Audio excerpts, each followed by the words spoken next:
Та хора, днеска мисля да ви запозная с нови апдейт и да започваме. Так, както виждате, тук има някакви по-различни блокове. И лично на мен този блок ми харесва за стени. Например, гредата на къщата може да се направи от такъв блок. И смисъл, то е нещо като кварца, само че е някакъв розов и прави нещо, нали, прави някак си играта по-различна. И тук, нали, стълби. Нали, тук другия блок и стълбите. Тук може да видите, че вече лодките са с гребла. И когато виждате, че карам, например, и ето греба с греблата. Така.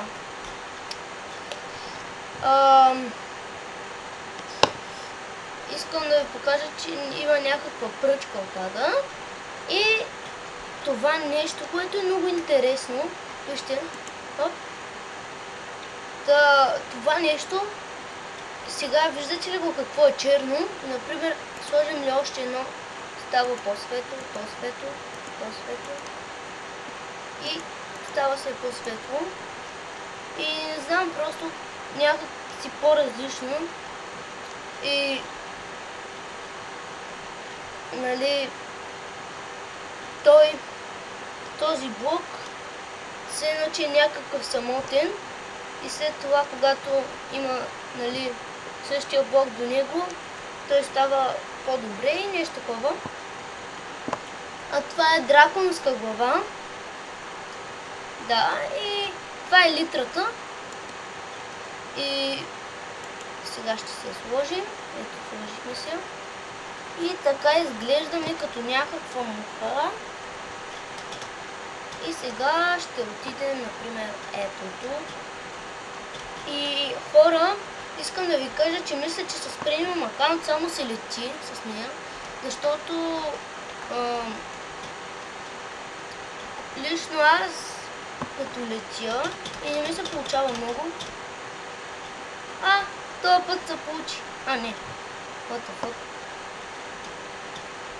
Аз не съм се пускал на Game. Но, получило съм. Не. И лично, нали, мисля, че е само на закупена версия.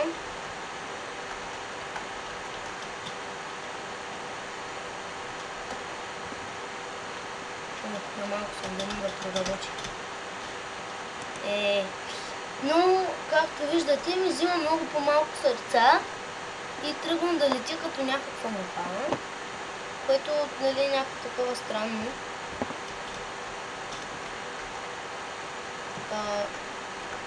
Game Mode 1. И тук, както виждате, съм си направил път към това, нали, нещо, защото тук имам къща и тя е някаква сега разрушена, ама иначе цяло я бива.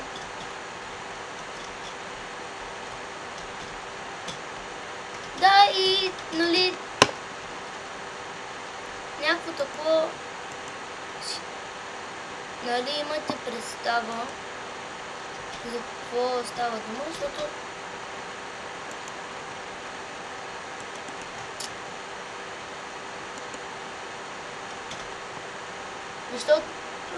нали, това е някакво такова летите и то ви омекчава удара. И сега ще направим на Game Mode. Оп! Пак ли умрях, бе? И както и да е. Това беше всичко от мен. Надявам се да ви харесало. Нямам скин, защото, нали, не съм се написал името в момента. Написал съм се го друго. И това беше всичко от мен. Надявам се да ви е харесал тази реклама на новия апдейт. И ще се видим, когато се видим.